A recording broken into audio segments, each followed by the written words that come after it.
Hey everybody, welcome to Pop Culture Philosophers. I'm Rockin' Robbie Billups, and it's time for the weekly comic book review.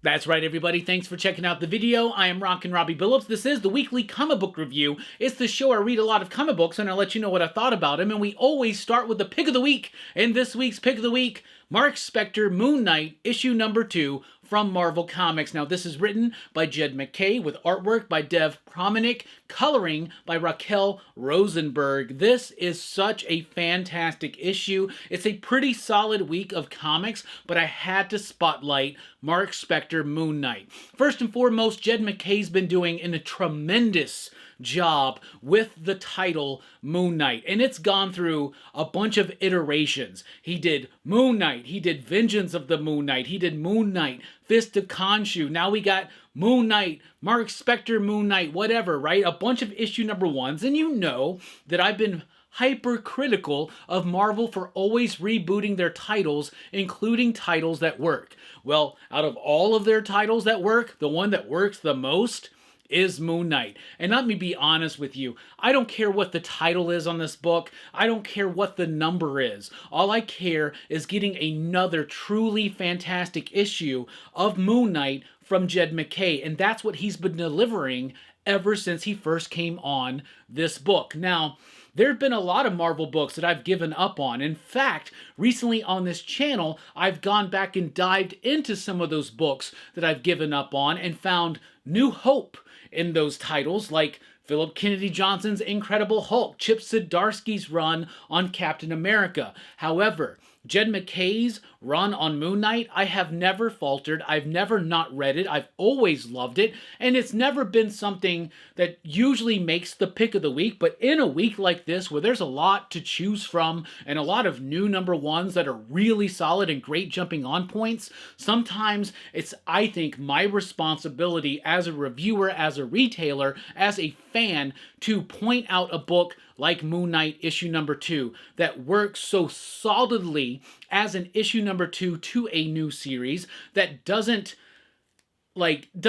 pull, it doesn't ostracize new readers. It is new reader friendly, and it's a really slam bang job at an issue number 2, even though technically it's probably like, I don't know, issue 58 or something of Jed MacKay's Moon Knight. So this issue is featuring Moon Knight teaming up with one of his arch villains, Zodiac, against another archer villain that gets revealed in this issue in magnificent fashion. And part of the excellence of that reveal is the artwork. The artwork by Promenick is so freaking amazing. The book is beautiful and it's glorious in its composition. It's also incredibly brutal and graphically that accentuates the brutality of this book, but also just the coolness of this book. Then you got Raquel Rosenberg just doing truly luminescently amazing work here on the pages, or in the pages of Moon Knight, I should say. Mark Spector, Moon Knight, issue number 2.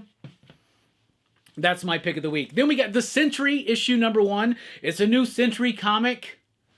For some reason, maybe Marvel has to do these every so often just to keep the rights to the title The Sentry. I don't know. Last year, we had the Thunderbolts movie that spotlighted the Sentry.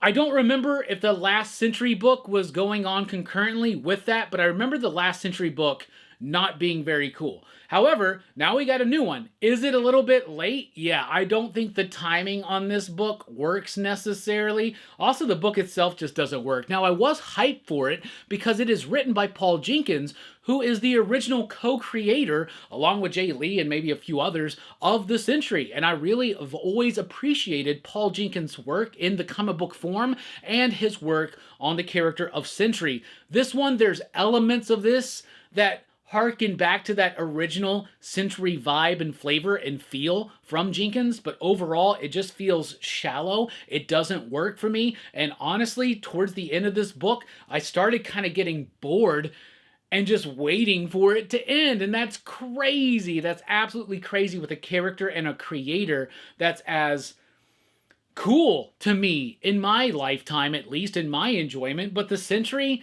just didn't work for me. It was but if you're not super familiar with the Sentry, I don't know if that's the book that's going to get you in. Then we got the Amazing Spider-Man issue number 24, the 4th chapter of Spider-Man Venom Death Spiral.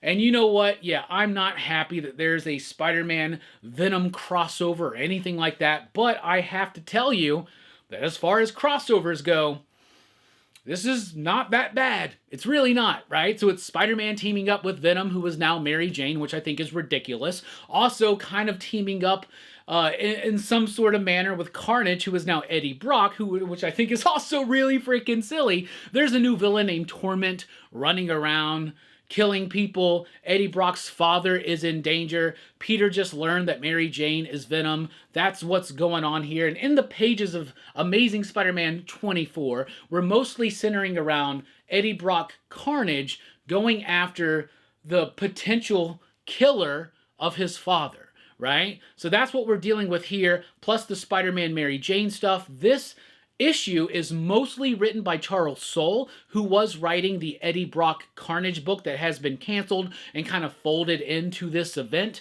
And the artwork is by Jesus Saez. The artwork is really solid, really cool stuff. I like it, and it does read pretty much like the next issue of Eddie Brock Carnage that should have been a part of this crossover. So I like, actually, so I guess what I'm saying is this. You got Venom by Al Ewing, you got Carnage by Charles Soule, you got Amazing Spider-Man by Joe Kelly, 3 different creators, 3 different characters, 3 different voices, 3 different interpretations of these characters, but this event kind of feels very seamless. Like it all feels like one cohesive vision, one cohesive story, even though you can tell, as a longtime reader, like we are, who is doing what. I mean, obviously we can tell that because of the credits, but you know what I'm saying. I knew that this was a Carnage-focused issue that was going to be led by Soule and Jesus Saez, but you know what? It works, and this crossover so far, 4 chapters in, has felt incredibly cohesive. We're about to hit the midpoint next week. We'll see what happens, but so far I'm liking it. Then we got Captain America issue number 8 from Chip Zdarsky with artwork by... who is the artist here? Bazaldua. Jan Bazaldua. That's absolutely crazy. When I was reading this book, my biggest criticism was the art of this issue, of issue number 8. To look now and notice that it's the same artist who was doing the majority of Al Ewing's Immortal Thor, which I just recently did a reread of that, which... I did a video, actually. It's available for members only on the channel right now. If you want to support the channel, become a member of the Pop Culture Philosophers YouTube channel, and you have access to that video and other videos that haven't been dropped to the public yet. But if you want to wait, and if you can't afford to support us that way, just like, share, subscribe, and be sure to check back in a week or 2 where that video drops to the public. That being said, the art here is weak. It is, man, to me. It just pulls me out of the story, and the story is getting boring. So I recently did a reread of issues 1 through 6 of Zdarsky's Captain America to get ready for Armageddon, and I enjoyed it. Even though I wasn't digging it at first, I truly enjoyed that remake. I got a video about it. It's available on the channel to everybody right now. But ever since the end of that first arc, I have just not been down. Like, since this book has gone from Captain America post-reawakening year 1 to the present day, it's just not working for me. It feels boring, and the artwork, and I'm really, really shocked and surprised that this is Bazaldua, who was killing it over at the pages of Immortal Thor. It's got some nice action sequences, it's got some things it's trying to work with, but overall, this book's incredibly dull to me. Then we got the Infernal Hulk here with issue number 5. You know what? Typical Robbie on a typical review talking about this book would say, you know what? It's another issue without Nick Klein. How dare Marvel not be able to have Nick Klein on every single issue, right? Now, last time that we talked about this was issue number 2, I believe, of Infernal Hulk, maybe issue number 3. And people were like, but I like how it's structured, where like Kev Walker, who is the artist here, comes in to do a story that's not necessarily, like, it's framed different, like, right? There was the Bruce Banner story that had his art and whatever. That being said, I appreciate that too. I like that at least when there is a different artist in a story, that you structure it in such a way where it feels a little bit less jarring, where you go from scene or character focus to scene to character focus, right? With the art kind of switching in between. That being said, none of that matters here with Infernal Hulk issue number 5, because Kev Walker, this might be the best Kev Walker comic book I have ever read. It is absolutely beautiful. There is some major, crazy, epic stuff that happens here in the issue, and Kev Walker, who could not have a more different style than regular series artist Nick Klein, pumps up the grit, pumps up the texture, and in doing so, elevates the horror and the intensity of this book. It's basically the Infernal Hulk, which is Hulk's body taken over by the eldest, which is the eldest offspring of the mother of all monsters. It's truly got this horror vibe to it, and it's basically the Infernal Hulk versus the Agent of the One above all. So it's like tying back into like Immortal Hulk stuff and Cosmic Marvel stuff and just killing it. And y'all, I'm telling you, it is some of the absolute best work I've ever seen from Kev Walker, especially as it pertains to a Hulk horror, cosmic horror kind of book. I loved this issue. I thought it was great. If you're not reading Hulk, it's one of Marvel's best books. So is Thor. I think Thor is one of Marvel's best books too. The Mortal Thor has really won me over. And this is, the fact that I've been reading this book and digging it, that is definitely what encouraged me to read all of Al Ewing's Immortal Thor to lead into Mortal Thor here. And I'm so glad I did, because, for instance, Mortal Thor issue number 8, it's an okay issue. It's not dealing with Thor in his mortal form. But had I not recently done that reread of the Immortal Thor, I would have totally been lost for this issue of the Mortal Thor. And so I'm very, very happy that I did do that reread, or that read through for the first full time, to be honest with you, because even though this wasn't the most exciting and compelling issue of Mortal Thor, and in fact issue number 7 to me was the best of the bunch, I would have had no connection or understanding of anything that happens in this issue if I didn't read the Immortal Thor, which I did. I did a video. It's available to members on the channel right now, eventually to everybody on the channel. But let me tell you something, I liked it. I liked the Immortal Thor, and I'm liking Immortal Thor even more. Then we got Wade Wilson, Deadpool issue number 2.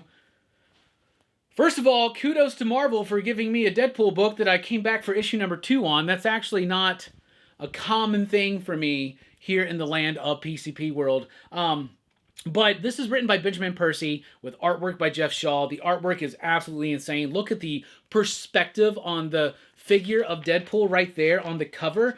And then there are majorly bombastic moments here in the actual issue. And the story is pretty freaking exciting. It's kind of cool. Deadpool's recently been dealing with some kind of tragedy. They're kind of alluding to what's going on with him, but also at the same time, not so much, and still letting some of it be a mystery. And the book is fun and definitely in that chaotic vein of Deadpool without being obnoxious about it, which usually books with Deadpool are pretty obnoxious to me. But Wade Wilson Deadpool, under the pen of Benjamin Percy and the incredibly capable artwork of Jeff Shaw, has been very exciting, very cool. I'm showing you the same pages I've already shown you, but you know what? This is a Deadpool book that 2 issues in, I can get behind. So far, I'm liking it. Then we got X-Men issue number 27. Jed McKay's run on X-Men is not my favorite work from him over at Marvel. I think his Moon Knight run is so much better. And his X-Men run, I mean, I've made it 27 issues through this thing, but I actually gave up on it for a while, caught back up, got back into it, and was kind of enjoying it until we did the Age of Revelation. Everything involving the Age of Revelation to me is incredibly infuriating and boring and bad, and I don't like it.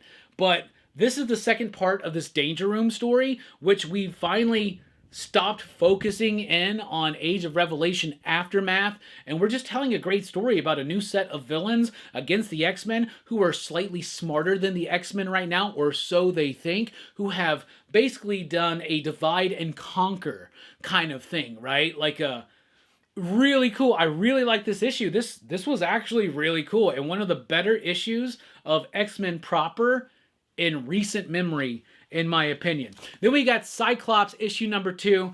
This is written by Alex Pagnadel with artwork by Roger Antonio. I loved this book. I thought it was great. Cyclops is not even my favorite X-Men character. I've never really come over into the side of Cyclops. I've always been more of a Wolverine, Nightcrawler, Beast kind of guy.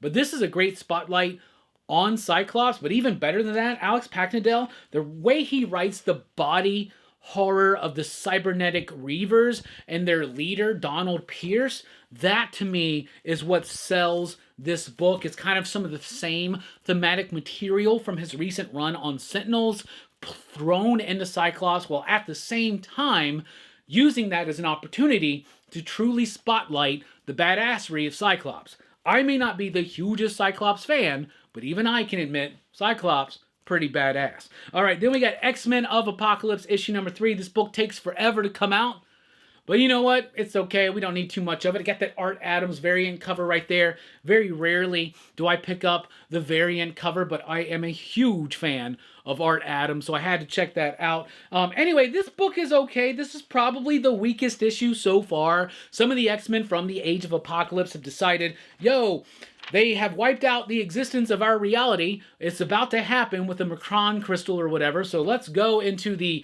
Age of Xavier, as they call it, which we would call the normal X-Men universe in the 616. They decide, let's go there, check things out, and stop the uncreation of our reality. Now, we know that the Age of Apocalypse shouldn't exist. Or it does as another universe. Whatever. That gets complicated. A little confusing. But you know what? Marvel is an infinite multiverse. So every possibility exists. Probably just like our actual reality. But then again, what is reality? In fact, is this real?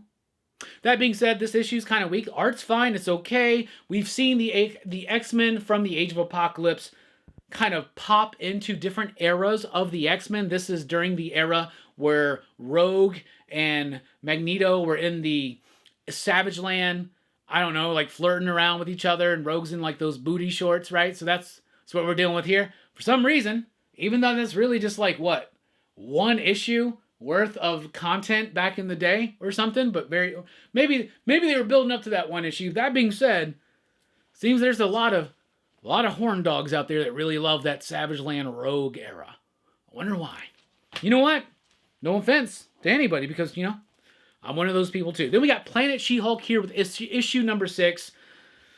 So apparently all of the books that have spawned after the Imperial event are being cut short. I saw Stephanie Phillips, the writer of this book, mention that this was not how they wanted it to happen, but they had to do something in issue 5. I don't know. I saw something. Hopefully it wasn't fake news and I didn't get fooled. But I feel, or what I've heard, is that all of the post-Imperial books are being cut short, and some of them aren't even releasing, like the Exiles book, right? That being said, Planet She-Hulk's been okay. It's She-Hulk on the planet of Sakaar. Hulk says, hey, take care of things for me until I can get back. Hulk never shows back up. She-Hulk's in the midst of it.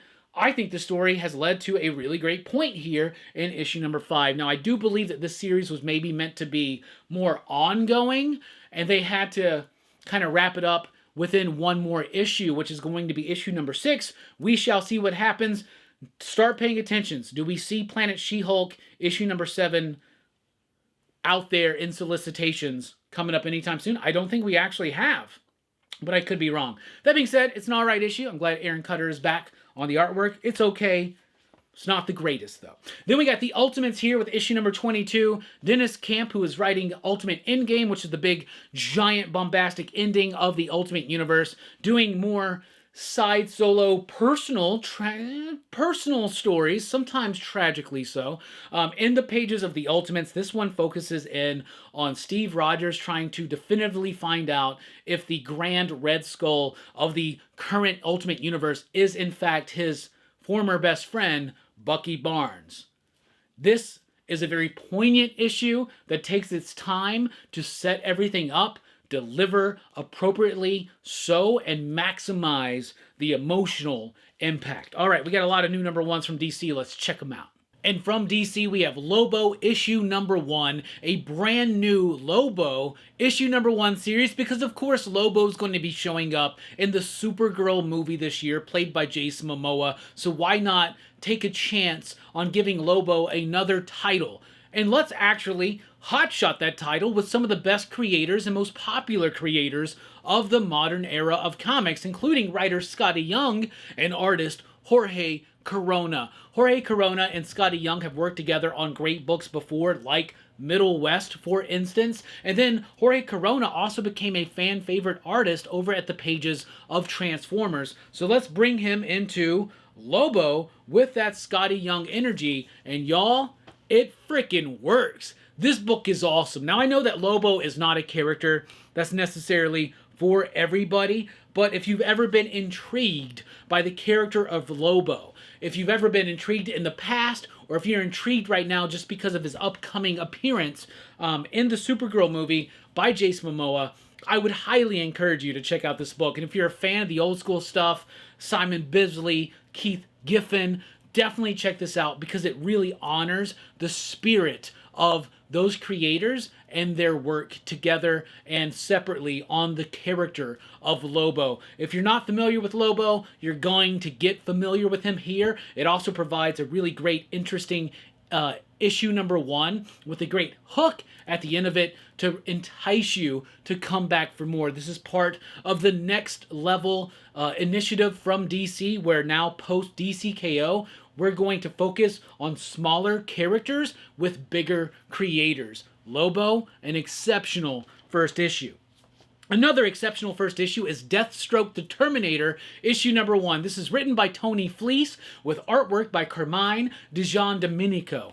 I loved this book. In fact, that was almost your pick of the week. You could almost consider this your co-pick of the week with Moon Knight. A great introduction into the character of Slade Wilson, aka Deathstroke. Another book, just like the Lobo one I mentioned, that honored the creators that provided, through their legacy, the perfect encapsulation of these characters they created. This is really honoring and respecting the work of Marv Wolfman, of George Perez, and of other creators who have worked on Deathstroke, including Christopher Priest, who I just had a great conversation with on Friday. We went over 2 hours just talking about comic books, talking about life, talking about so much stuff. You definitely got to check that out. In fact, I've been digging through our back issues at my shop and pulling out anything I can from Christopher Priest's run of Deathstroke, because I haven't really ever fully dived into that run, just kind of like piecemealed it together here and there. But enough about previous runs of Deathstroke. Let's talk about this one. This book was awesome. Tony understands the character of Slade. He understands the world of Slade, and he understands how to appease older fans and still appeal to newer fans. And then you got the amazing artwork by Digiandomenico right there. This book has a great pace to it, where it's deepening and enriching the characters and the story, and at the same time giving us something very action-packed. So Deathstroke is on a mission. He's the world's greatest assassin, greatest hired killer, and you know what? He's kind of getting set up in this issue, and the way it ends, a really great hook, an incredible issue number 1 that honors the legacy of not just the character, but the creators behind the character. Then we got Batwoman issue number 1. This was one of my biggest disappointments of this week. I love Greg Rucka. And I love Greg Rucka's work on Batwoman, right? He created this character of Kate Kane, cousin to Bruce Wayne. She's Batwoman.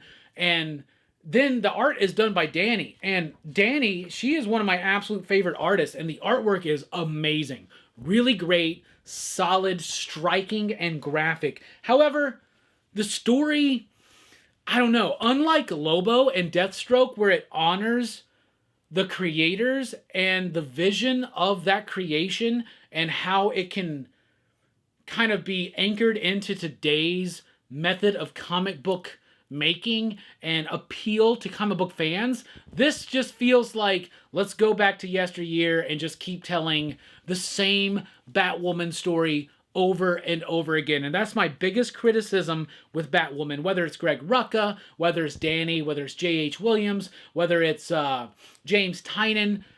I just feel like with Batwoman, we've been getting the same story repeated over and over and over again. It's almost like every Batwoman relaunch at DC is just like Groundhog Day. Been there, done that. Oh, this again? Are you... So... Don't be surprised. Are you telling me that this issue of Batwoman is about her dealing with her evil sister and their sisterhood and her, like, it's just the same retreaded story we've gotten over and over again. Just once again with great artwork. We've had some of the greatest artwork.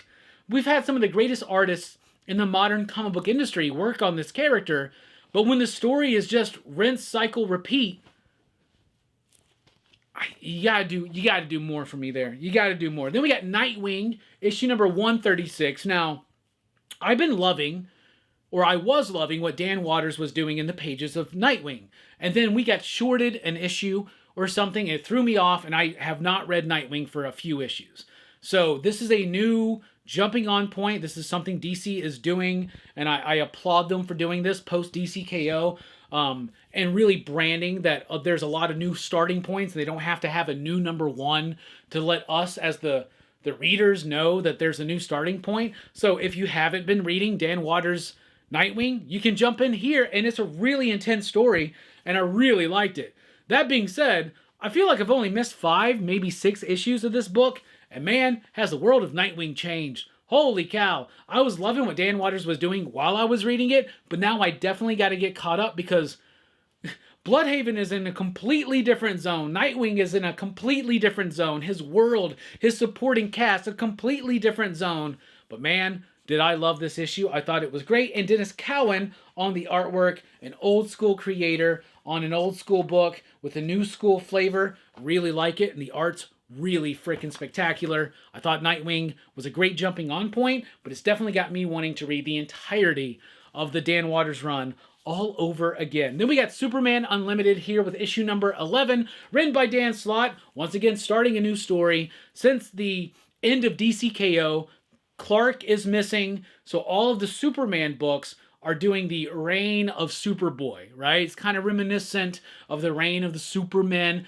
This is the reign of the Superboy, so every Superman book is going to be focusing in on a different version of Superboy. Action Comics is focusing in on Clark Kent as Superboy in older stories, but kind of dealing with ramifications from the future. Then we've got Supergirl kind of dealing with Thunder, the character that was introduced in Mark Waid and Dan Mora's World's Finest, that is tied into, well, very much tied into Kingdom Come type stuff, right? And then you've got, what's the other one that we did last week? We talked about it. What was it?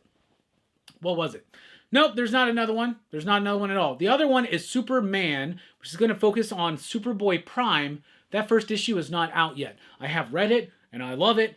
But let's talk about Superman Unlimited. This one is focusing in on Jonathan Kent, the son of Superman, who was a kid who got aged up in a Cable Franklin Richards type of way, though the Franklin Richards thing got retroactively kind of undone. So he's a kid again. Now he's not a mutant. He's got black hair. It doesn't matter. We're not here to talk about Franklin Richards right now. We're here to talk about Jonathan Kent. This was a cool story because it's Jonathan Kent.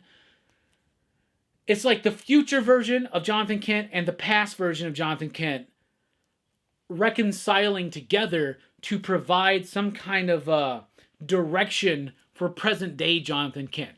That's what's going on here. A big gear shift in what this book is about. All the Superman books are doing that post DCKO, but it's a great jumping on point, and it's a great exploration on all the craziness that's happened to Jonathan Kent over the few years. Let's recontextualize it, rethink that, and move forward with it. And that's what we're doing in the pages of Superman Unlimited. Then we have New Titans issue number 33. This is Titans issue number 33, but now it's New Titans.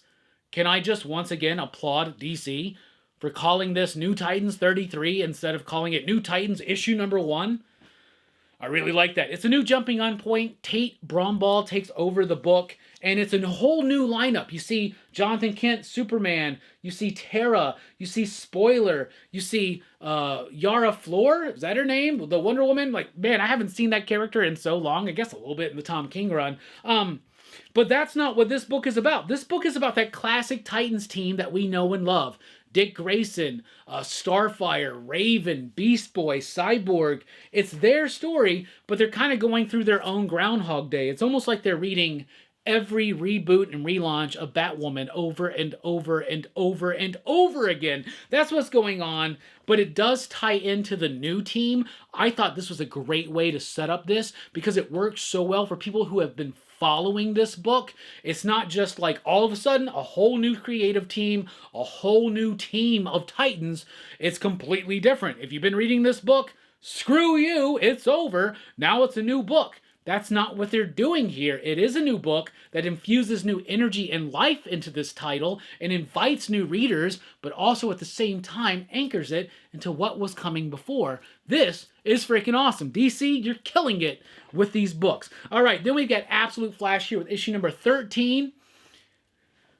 Didn't we just have Absolute Flash issue number 12? I feel like it was a couple weeks ago. You know what? I guess sometimes these things ship bi-weekly. And you know what? I guess that's okay. I thought issue number 12 of Absolute Flash was a good, solid encapsulation and wrap-up of the entire first year of stories for Absolute Flash, and it set us up and ready to trailblaze forward into a new direction, and that's what we are doing here in issue number 13. It very heavily relies on what came before, but you could jump in here.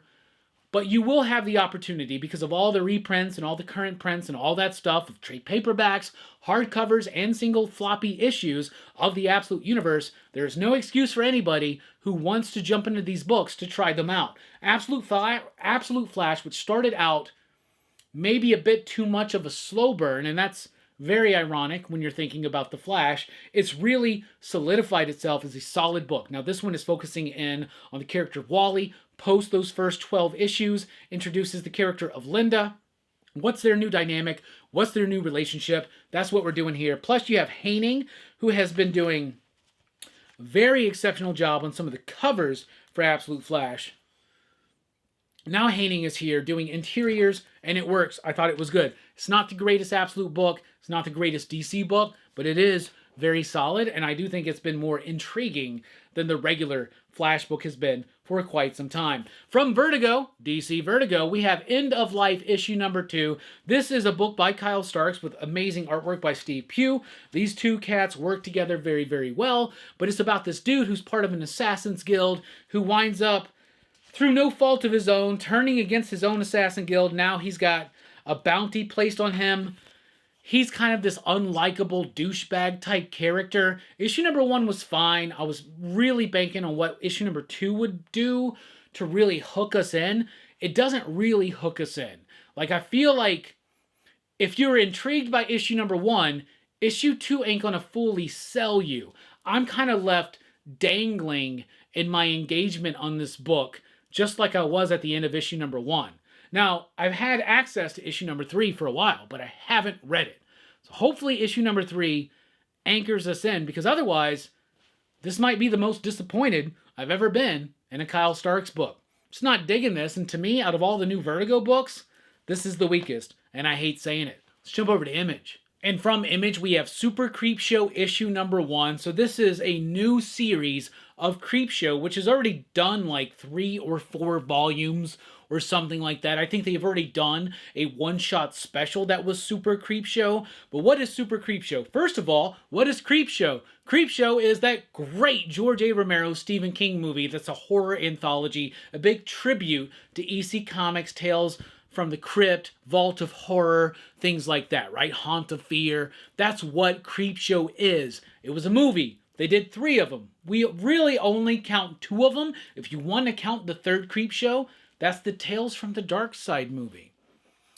And if you know, you know. That being said, Creepshow is an anthology horror comic book with a bunch of different creators coming in doing short horror stories in the anthology horror setting. And as much as I love horror, as much as I love Creepshow, as much as I love comics, it's I don't know, like I just kind of fall out of it, right? But Super Creepshow, let me check it out. But man, I loved this first issue. I really did. I thought it was great. Not the greatest thing I read this week, but really solid. So you know what Creepshow is? What is Super Creepshow? Creepshow is that idea of the short form anthology horror comic or story, but through the lens of superheroes and through superheroes that we know. For instance, you have Kieran Gillen and Rossi Gifford giving us a really dark interpretation of the Spider-Man origin story that I absolutely loved. It really honored and respected the work of Steve Ditko and Stan Lee from that era, but it does its own thing and makes it truly horrific. Then you got Ryan North, who does a version of a Flash horror story, taking the origin of the Flash and putting a horror spin on it with artist Derek Charm. And that one was all right. It wasn't as good as the Spider-Man one. Excuse me. But it was pretty solid, and I like this. So even if you haven't read Creepshow, you can jump in here, and if you're more of a superhero fan than you are a horror fan, but you also like dark approaches to superheroes, definitely worth checking out. Then we have the return of Battle Beast. That's right. Invincible Universe Battle Beast issue number 7 is here. Robert Kirkman, Ryan Ottley. I loved Battle Beast. It was in my top 10 comics of last year. I've been eagerly anticipating the return of this book. And it's back, and I was slightly disappointed. It's still a really great book. The artwork by Ryan Ottley is awesome. The writing by Robert Kirkman is great. It's picking up exactly where we left off, kind of setting up what's to come. But man, this is my thing, and this is just due to my own expectation. This book has been so wild and crazy and outlandish that I really wanted them to just do something so beyond my expectation in issue number 7, and they didn't. This was just... It's like the first chapter in any new arc of Robert Kirkman. We've taken some time has passed, we slowed down the story, and we're going to slowly build back up. That's fine, that's how Kirkman works. However, that's not how Battle Beast works for me. I really wanted this issue to just have a moment. And it does have a moment, but it doesn't give us a moment that we haven't seen in this book or truly deliver on the impact of that. So I liked this issue. I thought it was great. I'm so excited for this book to be back. But man, what a missed opportunity to be like, oh, we were gone? You didn't even know, right? Like, if we would have read this book and been like, holy shit, we were gone, and you didn't even remember how long we were gone. Boom. They should have done that. They didn't. But it's still a really solid issue, and I'm very excited for what's to come. Plus, you got a variant cover by Todd McFarlane.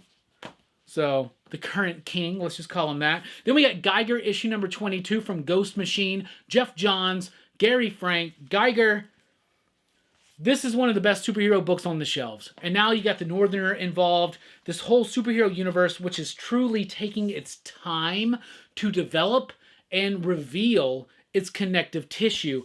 That's what's been working so well about Ghost Machine, and even books like Redcoat that I didn't really necessarily like at first, strengthen. And Geiger, a book that I loved at first, continues to strengthen as well. Absolutely fantastic. Great stuff. Excuse me, I got something in my throat. All right. G.I. Joe is here with issue number 20. Excuse me. And I do apologize for that. Anyway, we got G.I. Joe issue number 20 from the Energon universe, written by Joshua Williamson with artwork by Andrea Malana.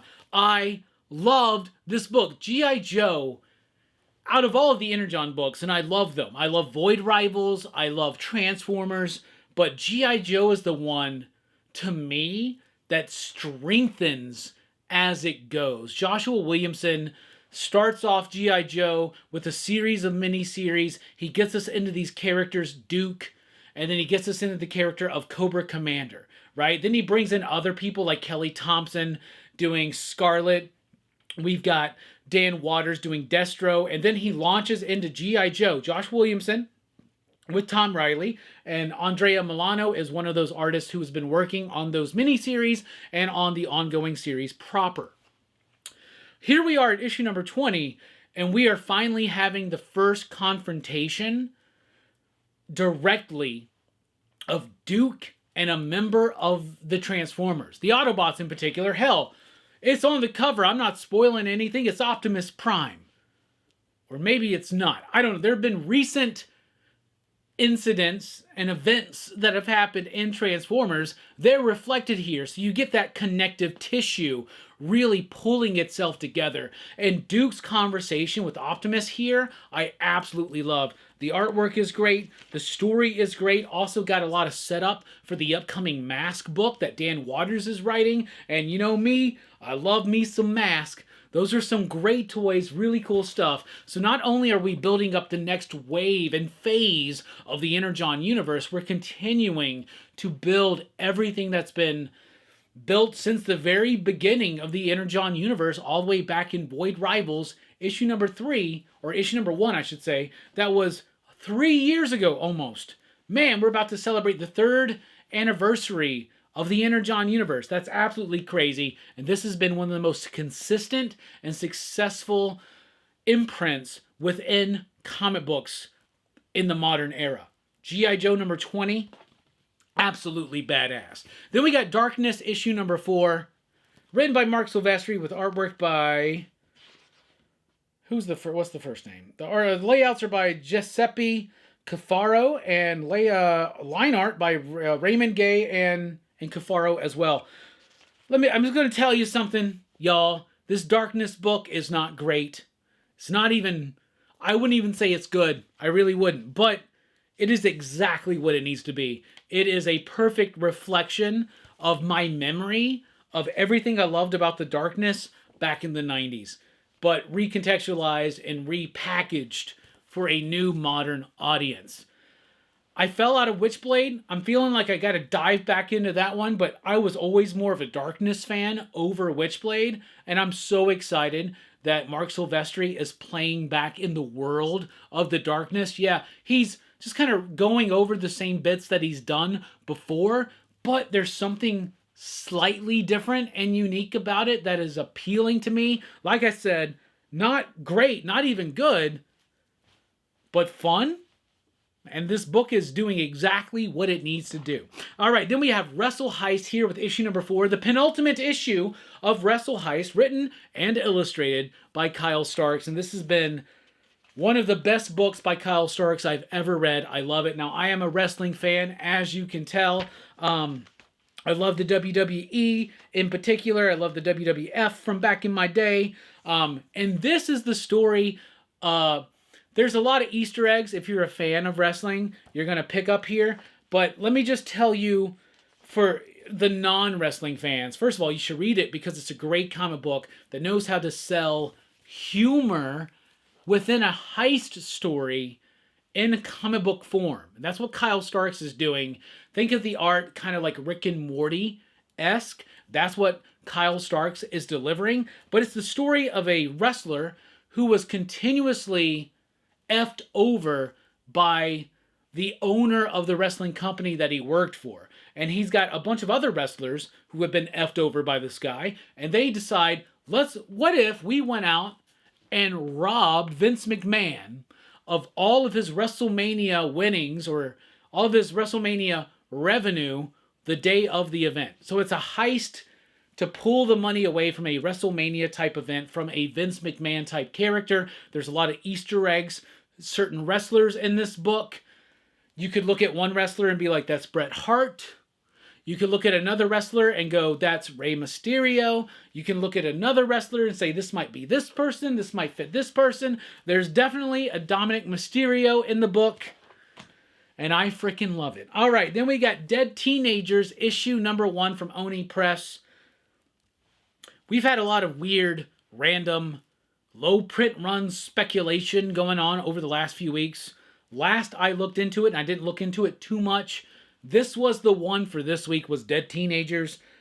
If I would definitely tell you, and I know I've said this, don't pay over cover. Now, we had that conversation last week, and I said, I asked you a question. Have you overpaid for a book this year? And what I meant in particular was a new comic like White Sky or Dork or Florida Hippopotamus Cocaine Massacre or something like that, right? Have you overpaid for one of those books? How do you feel about it? We had some great conversation in the chat. I didn't get to everybody. I promised I would. I still will. It's just been busy. I'm getting ready for MegaCon. I'm actually heading out tomorrow morning for MegaCon. This is the last responsibility I have, is doing this show before I'm on the way to MegaCon, just to chill, drink pina coladas for a week, and enjoy myself. It's my vacation.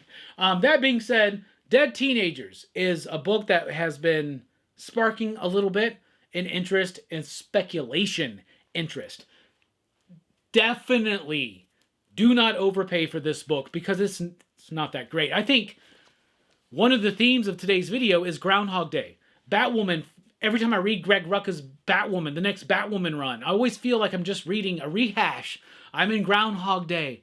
There was another book that was doing that. It just felt like Groundhog Day, or that was part of the story. That's what this is. So it's about a group of teenagers who one of them in particular, they all keep re-experiencing the same day, and they all die. But then it all resets, and one of them remembers it. So it just keeps going through that until it kind of twists it around at the end. But it never really works for me. Like, it's okay, it's interesting, but it's not that intriguing because I've seen others do it, and I've seen others do it within a first issue better. That being said, Dead Teenagers is interesting, but definitely not worth checking out for more than cover price because it didn't really land that well for me.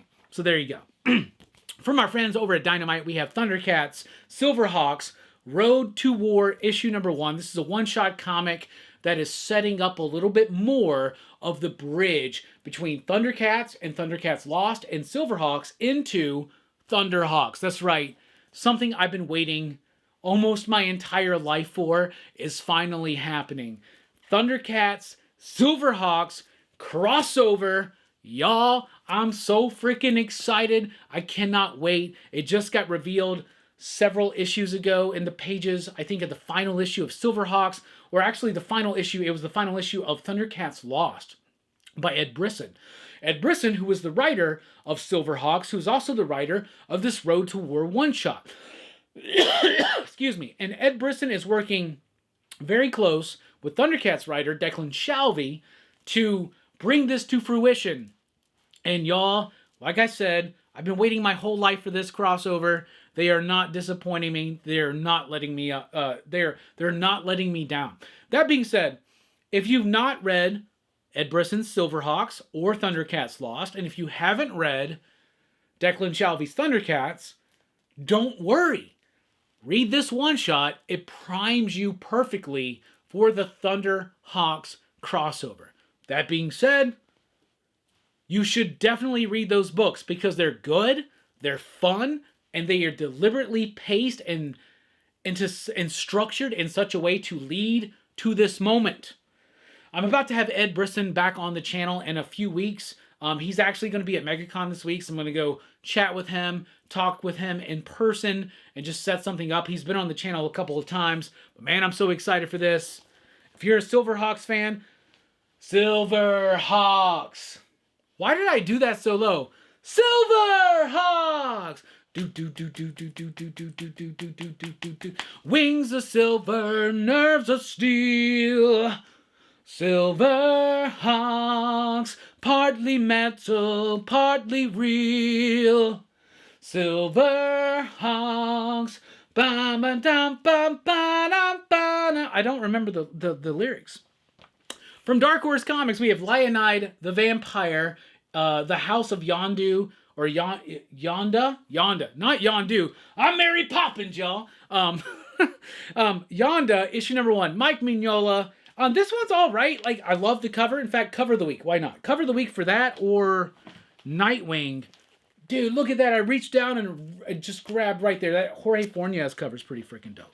That's a good cover, too. It's Mike Mignola. What's the smell of the week? I don't remember. I feel like one of the Marvel books smelled really well. I think it was Thor. Mortal Thor is your smell of the week. It smells like sweat, blonde hair, and limestone. Anyway, this book is all right. If you're a Mignola fan, definitely check it out. I read this book. There's been a Leonide, the Vampire book before. I didn't remember it. I read this. I'm like lost. But it's got that Mignola sensibility. So like Mignola fans, check it out. If you're not a Mignola fan, read Hellboy Seed of Destruction over this one. That's what I would say. Then we got Night City, issue number 2. Sleeper hit of the week. Do not discount this book. Absolutely amazing. One of Nick's picks of the month, I believe. Last month over at the monthly comic book review. Nick from Comic Culture, I think, picked this as one of his picks of the month. And rightly so. Written and colored by Matt Kent with artwork by David Lapham. Seeing David Lapham's artwork colored by Matt Kent is extraordinarily awesome. And this is a story of a Superman-type character who, when he goes to sleep, kind of reconstitutes the world into his own vision in which he's just a normal man. So it's not like Superman and Clark Kent are the same entity, just one in disguise within the same reality. What if Superman goes to sleep, creates a reality around his subconscious in which he is Clark Kent?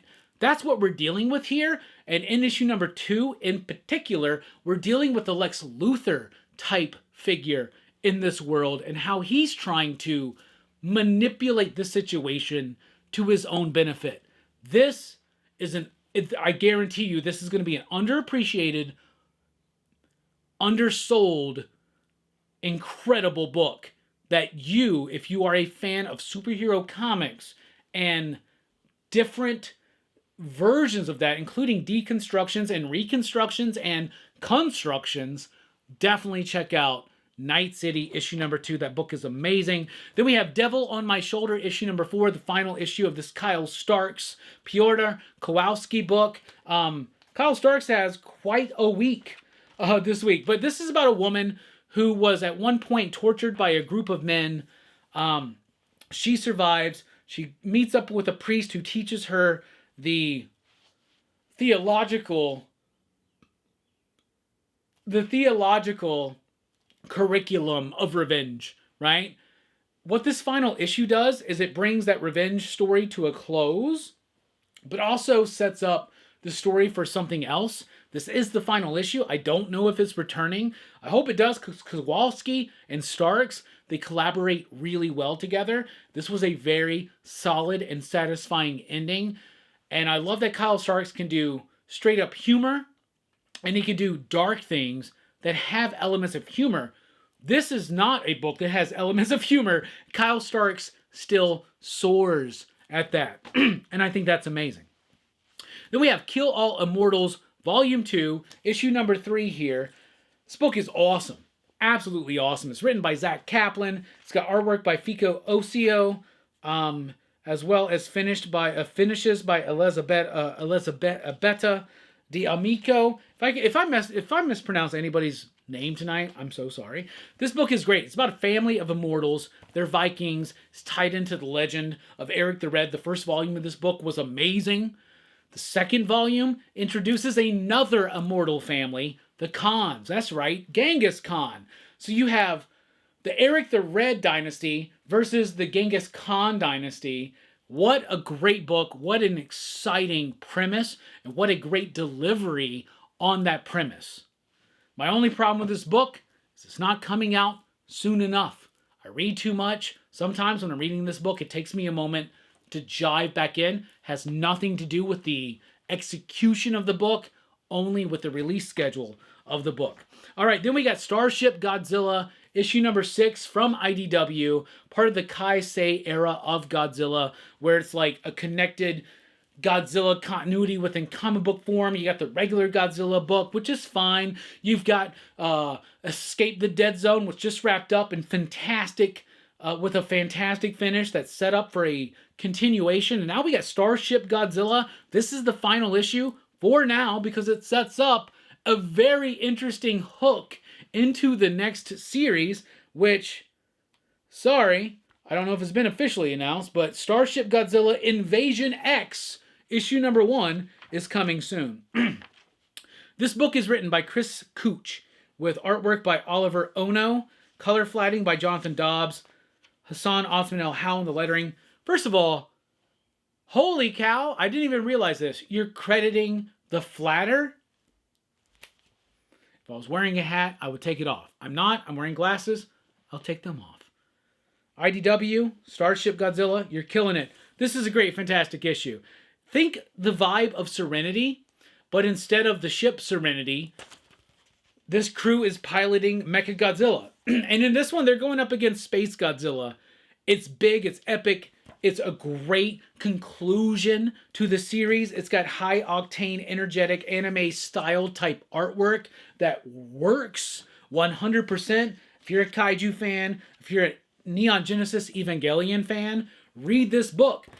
Not enough people are reading these Godzilla books. They are amazing. They're really cool. And we're about to hit the point where we're about to get a bunch of collected editions. Your opportunity to check out these books. My favorites are Escape the Dead Zone and Starship Godzilla. This was fantastic. Absolutely fantastic. I cannot wait for more. And from Mad Cave Studios, we have Racer X, issue number 5. Part of the Speed Racer book. It's written by Mark Russell, and just like the David Papeau's Speed Racer book, it's something I truly enjoy. Speed Racer is the book that I think is a little bit better, but Speed Racer deals with the Racer X stuff, obviously, if you know the story, if you know the connection there. They're dealing with that, but Racer X kind of, Mark Russell is able to use this book, use this title to kind of like recontextualize things that just happened, like in the last issue of Speed Racer or something like that. Really cool stuff, and these Speed Racer books from Mad Cave are incredibly good and solid. All right, that's what I read. That's what I thought. Let's go to the Yadig rating scale. We do 5 Yadigs here. So out of 5 possible Yadigs, what would I rate these books? Racer X, issue number 5. Well, that's going to get a 3.5 Yadigs. Starship Godzilla gets a 4.5. That's a fantastic issue. That was Pick of the Week worthy. Kill All Immortals Volume 2, issue number 3. We're going to give that one 3.5 Yadigs. Devil on My Shoulder, 4. Night City, 4.5. You're going to notice a lot of 4.5s today. A lot of books right there at that same level. Leonide the Vampire, we're going to give this one a 2.5. Thundercats, Silverhawks, Road to War, a very solid and enthusiastic 3. Dead Teenagers, I'm going 2. Didn't quite work for me. Wrestle Heist, 4.5. The Darkness, 2. But I like it. G.I. Joe, number 20, 4.5. Geiger, 4.5. Invincible Universe, Battle Beast, 4. Maybe a 3.69. It could have been a little bit. Super Creepshow, I'm going to give a 3.5. End of Life, I'm going to go 2.5. Absolute Flash, I'll go 3.69. New Titans, I'll go 3. Superman Unlimited, 3.5. Nightwing, a 3.5. Batwoman, I'm going to give this one a 2. And that's only because the art moved it up a little bit. Deathstroke to Terminator, 4.5. Lobo, a 4. Ultimates, a 4. Planet She-Hulk, a 3. X-Men of Apocalypse, a 2.5. Cyclops, a 3. X-Men, a 3.69, dudes. One of my favorite issues of that title. Wade Wilson Deadpool, 4.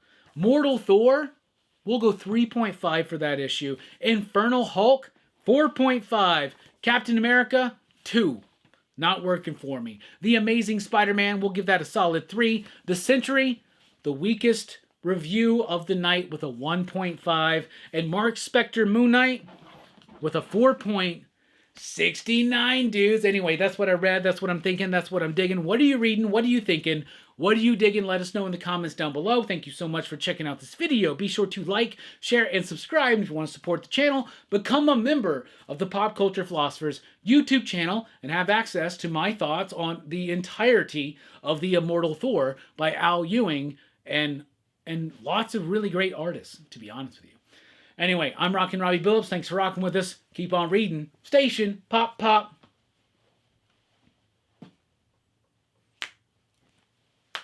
Wings of silver, nerves of steel, Silverhawks,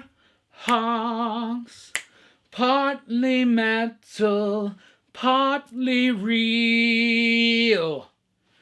Silverhawks don't remember all the words, and I know it gets very high. Boom!